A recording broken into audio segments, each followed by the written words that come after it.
La maison des notaires. Au début du XIXe siècle, Saint-Denis est le principal port de la colonie. La partie basse de la ville concentre les entrepôts destinés à stocker les marchandises venues d'Europe et d'Asie. Débarquées sur le front de mer à proximité de l'hôtel de la préfecture, elles sont acheminées vers ces entrepôts construits par la Compagnie des Indes. Ce quartier à vocation commerciale compte également des commerces de gros ou de détail.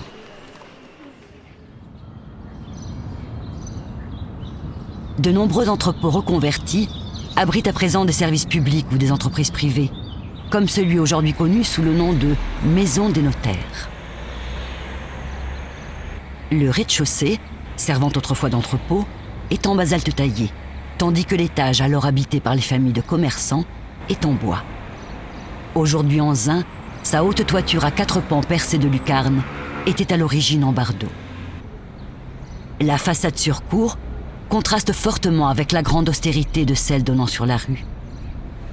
Probablement ajoutée au début du XIXe siècle, elle est particulièrement raffinée. Aérée par des impostes en bois découpé de végétaux stylisés, sa longue varangue est fermée depuis les années 1930 par d'élégantes menuiseries à petits bois.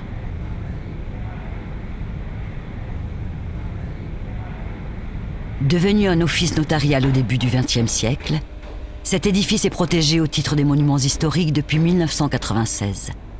C'est à cette occasion qu'il a été baptisé Maison des notaires, bien qu'il abrite à présent une agence bancaire.